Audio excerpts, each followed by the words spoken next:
किसी से प्रेम करने के लिए उसकी उपस्थिति और अनुपस्थिति दोनों आवश्यक है। या तो आपके सम्मुख है तो आप प्रेम कर रहे हैं, या आपकी आंखों से ओझल है तो आप प्रेम के गाने गा रहे हैं। सबसे मधुर वो गीत जिन्हें हम दर्द के स्वर में गाते हैं, जब हद से गुजर जाती है खुशी, आंसू भी छलक कर आते हैं। Our sweetest songs are those who tell us saddest thought, Shakespeare ने कहा। लेकिन एक ये बावरा है जो जब उपस्थित है तो राधा है, जो उपस्थित है तो पूरा ब्रज है, और अनुपस्थित है तो मेवाड़ राजवंश की कुलवधु है, मीरा है। हमसे पूछा था किसी ने, हम एक बार न्यूयॉर्क में एक वर्ल्ड पोइट हाउस है तो वहां गए हुए थे, तो उन्होंने हमारे सम्मान में एक संध्या रख दी।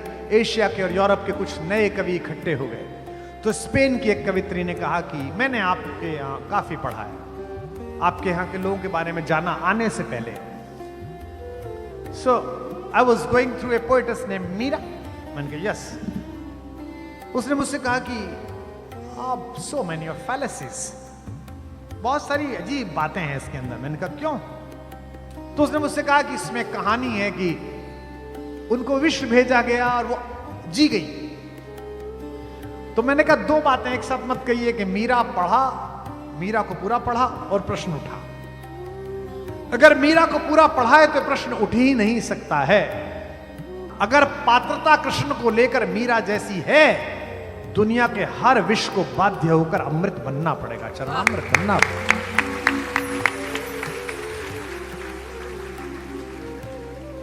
कैसा? ये तो अभी की बात है, ये तो कुछ शताब्दियों पहले की बात है कि वो बात कर रही है विग्रह से, अंदर से आवाज आ रही है।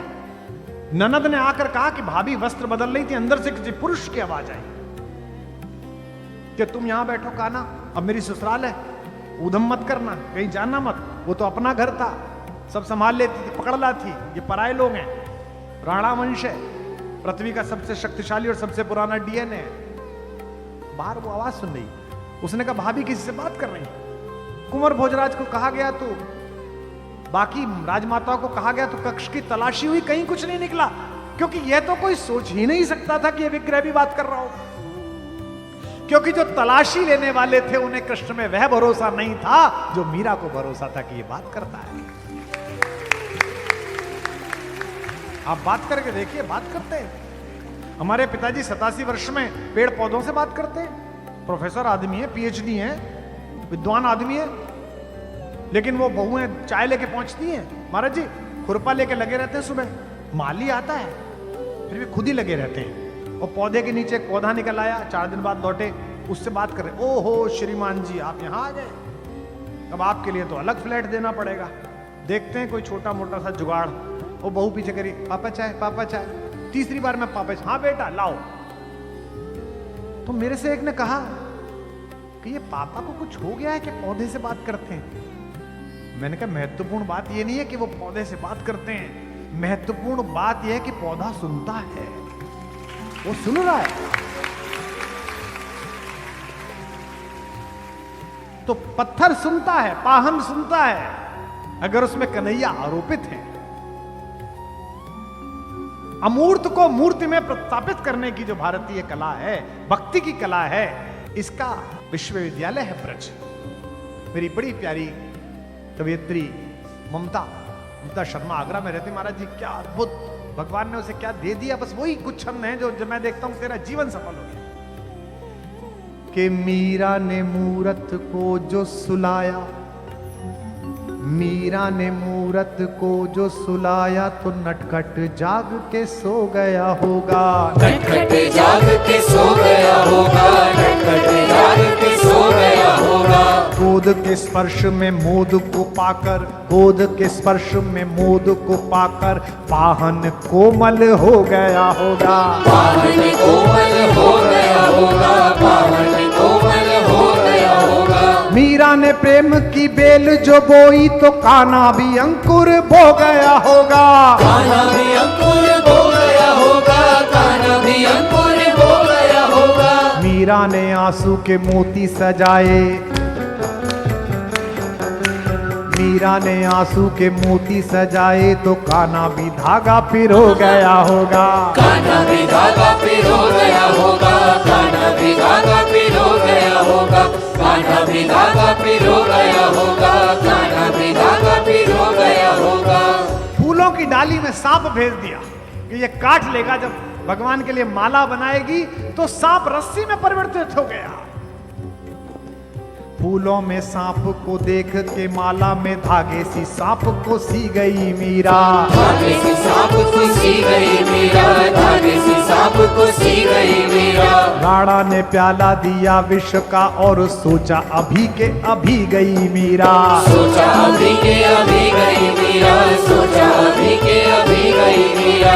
मीरा ने विष तो पिया ही नहीं, ऐसे मौत को मार के जी गई मीरा। मौत को मार के जी गई मीरा, मौत को मार के जी गई मीरा। कृष्ण के प्रेम का प्याला है ये, रणधार से प्यार को पी गई मीरा। रणधार से प्यार को पी गई मीरा, रणधार से प्यार को पी गई मीरा, रणधार से प्यार को पी गई मीरा।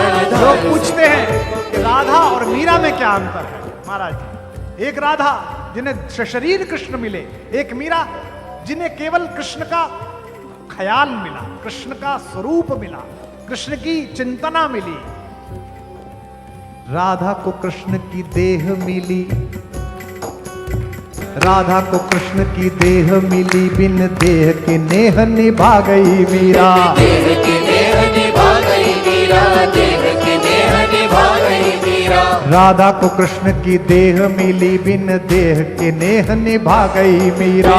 देह के नेह निभा गई मीरा, देह के नेह निभा गई मीरा।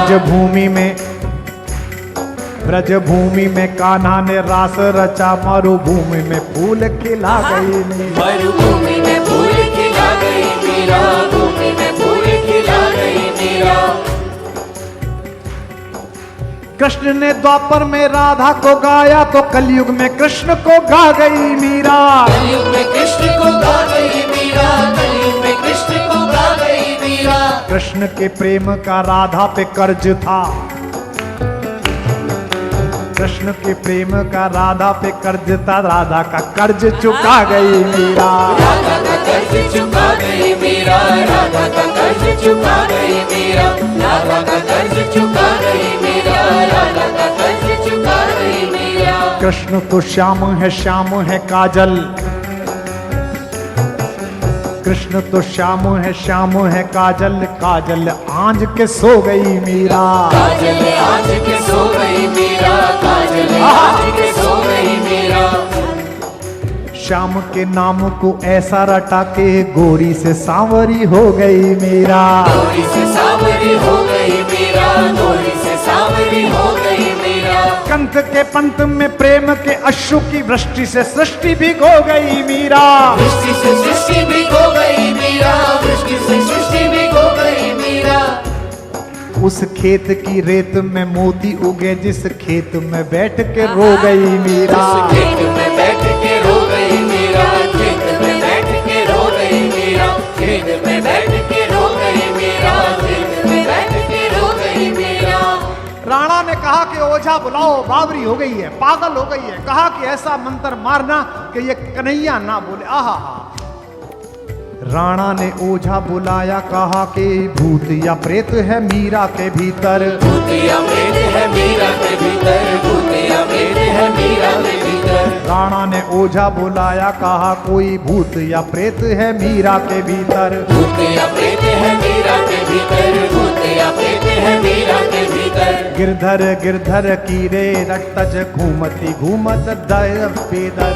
घूमती है दर बेदर, घूमती है दर बेदर। जीव पे गिरधर नाम ना आ सके, मंत्र कोई ऐसा मारिए इस पर। मंत्र कोई ऐसा मारिए इस पर, मंत्र कोई ऐसा मारिए इस पर। जीव पे गिरधर नाम ना आ सके, मंत्र कोई ऐसा मारिए इस पर। मंत्र कोई ऐसा मारिए इस पर, मंत्र कोई ऐसा मारिए इस पर। ओझा ने मीरा की आंखों में झांका। ओझा ने मीरा की आंखों में झांका तो ओझा भी गा उठा गिरधर। ओझा भी गा उठा गिरधर, गिरधर ओझा भी गा उठा गिरधर।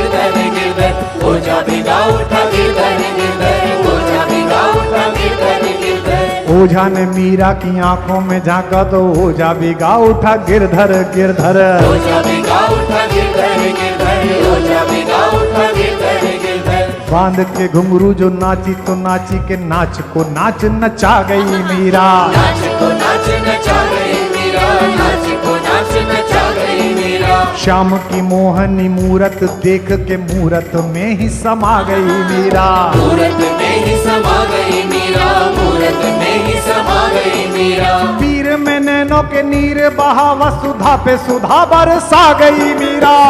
सुधा बरसा गई मीरा, पे सुधा बरसा गई मीरा। प्रेम के गीत क्या गाए कोई महाराज, प्रेम के गीत क्या गाए कोई, अब गाना था जो सब गा गई मीरा। गाना था जो सब गा गई मीरा, गाना था जो सब गा गई मीरा, गाना था जो सब गा गई मीरा, गाना था जो सब गा गई मीरा।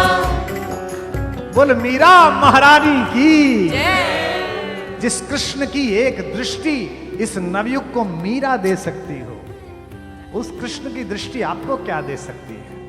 मैं पितामह भीष्म का भगवान श्री कृष्ण की अग्र पूजा का प्रस्ताव पढ़ रहा था। उससे पता चलता है कि समकालीन समय में भी कृष्ण की भगवत्ता के विषय में भीष्म जैसे महाज्ञानी और प्रौढ़ व्यक्ति की क्या धारणा थी। उससे पता चलता है कि उस समय की डिफेंस स्टडीज में कृष्ण कितना बड़े नाम थे।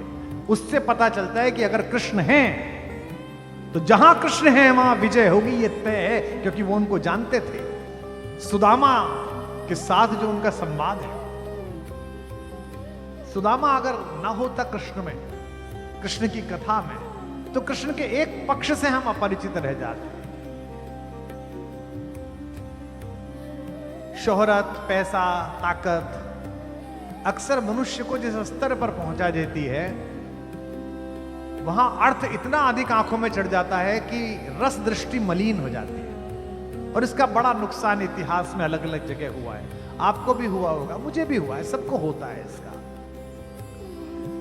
लेकिन दोस्त ना मिल सकें वो शोहरतो सामा ना हो, दोस्त ना मिल सकें वो शोहरतो सामा ना हो।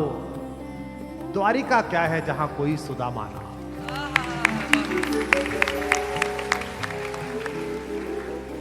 हम 4 भाई हैं, सब विद्वान हैं, कोई वाइस चांसलर है, कोई कुछ है। हमारी ये साध्वी जी बैठी है, पिताजी का बड़ा आशीष है। वो केवल मेरे पास रहने में प्रसन्न रहते हैं।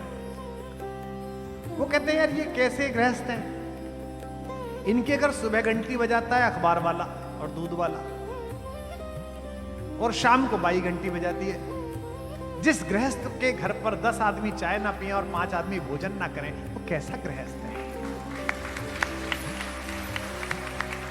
एक छोटे से केवल एक वेतन में अपना घर चलाते समय मैंने अपने पिता को देखा कि संध्या होने पर अगर कोई व्यक्ति 5 बजे आ गया तो फिर उसका साहस नहीं है कि वो भोजन करे बिना चला जाए। तो अजी बैठिए प्रभु साहब, कहां जाएंगे? अरे सुनिए, वो आती जी क्या बना रहे हो? प्रभु साहब खाना खाएंगे, जो बन रहा है प्रभु साहब खाएंगे। और 4 शेफ लगा लो, 5 बटलर लगा लो, 6 सेवक लगा लो, 8 साढ़े 8 बजे घर में आदमी बैठा रहता है, आप उसे हाथ जोड़ देते हैं बाहर। एक वक्त था, सोचता था मैं मेहमान कोई आए तो खाना खाऊं। एक वक्त था, सोचता था मैं मेहमान कोई आए तो खाना खाऊं। लानत है इस दौर पर, सोचता हूं मैं ये शख्स चला जाए तो खाना खाऊं।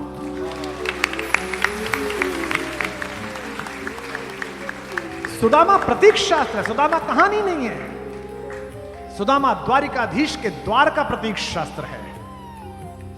मांगने वाला सुदामा जैसा हो, जो इतनी लंबी यात्रा करने के बाद मांग ना सके। औरन को धन चाहिए बावरी, बामन को धन केवल भिक्षा। और वो भी कहता है कि कौंदो सवा जरूरतो भरी पेट तो चाहत ना दधी दूध मिठौती। अगर कौंदो भी मिल जाता, मिलेट, क्या कहते हैं प्रधानमंत्री जी, श्री अन्न। अब तो श्री अन्न हो गया, पहले तो कुछ भी नहीं था वो कौंदो। अगर वो भी मिल जाता तो मैं तुम्हें ना भेजती। लेकिन जब पत्नी ने बहुत ही कहा, द्वारिका जाहू जी 8 धाम यही झकते रहे, कहते यही झक मारती रहती, चल उठे। लेकिन द्वार पर पहुंच गया तो बोला नहीं पंडित, उसके मुंह से निकला नहीं। किसी के प्रति कुछ करने में अगर उसके मुंह से निकल गया तो आपके करने की आधी हानि उसी समय हो गई।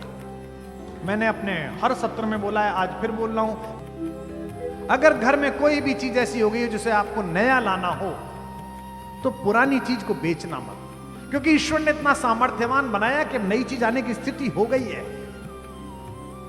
सुदामा इसी एक संदर्भ का प्रतीक है कि द्वारिकाधीश का सारा वैभव अधूरा हो जाता अगर उसमें सुदामा नाम के चंद्रमा की आभा न जोड़ती, सब बेकार हो जाता, व्यर्थ हो जाता। और कृष्ण तो रसवर्षा है, राम में बहुत मन रमता है बोलते समय, लेकिन मर्यादा का चाबुक पीछे खड़ा रहता है, ऐसा मत, इधर इधर यूं यूं यूं चलता है।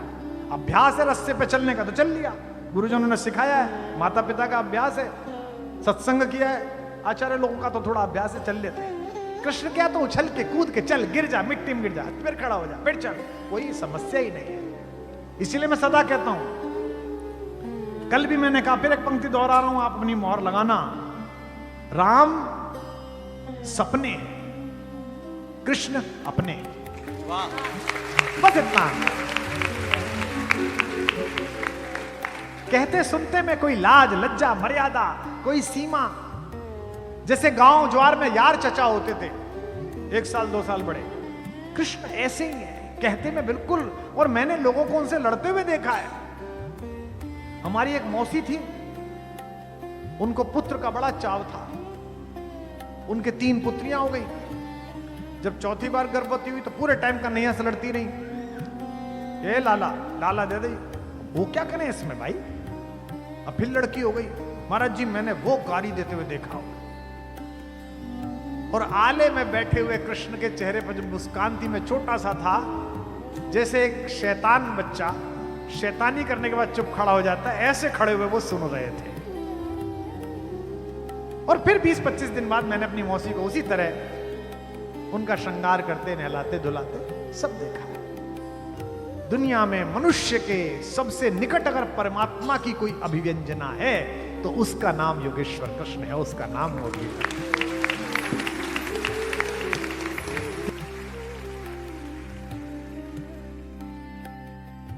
मुझे आज भी याद है कि 2006 के आसपास देश का जो सबसे बड़ा कवि सम्मेलन होता है तथाकथित रूप से, लाल किले का कवि सम्मेलन, उसमें मैं एक बार आमंत्रित करा गया था और स्मृति शेष स्वर्गीय बाल कवि बैरागी जी के अनुमोदन पर मुझे बुलाया गया था। तो मैं चला गया, उसमें तत्कालीन मुख्यमंत्री मुख्य अतिथि थी, दिवंगत हो गई, बहुत ही अच्छी नेता आदरणीय शीला जी। तो मैंने मंच से यही कहा था कि प्रथम और आखिरी बार आप सबको प्रणाम करता हूँ, क्योंकि उसकी जो पत्र जाता है, निमंत्रण पत्र कवियों का, उसमें लिखा रहता है कि आप अपनी कविता में किसी तात्कालिक विषय पर टिप्पणी नहीं करेंगे, किसी राजनीतिक विचार पर टिप्पणी नहीं करेंगे, किसी राजनीतिक दल के नेतृत्व पर कोई टिप्पणी नहीं करेंगे, कोई कठोर बात नहीं कहेंगे। तो मैंने शीला दीक्षित से निवेदन किया कि साहब आज पहली बार मैं आ गया बैरागी जी की वजह से, अगली बार या मुझे ना बुलाएं और कवियों को भी ना बुलाएं, आप प्रयास करें कि कवि सम्मेलन की जगह हरिप्रसाद चौरसिया जी का बांसुरी वादन कराएं, उसमें कोई कठोर स्वर नहीं होता, सब मीठा मीठा होता है उसके अंदर।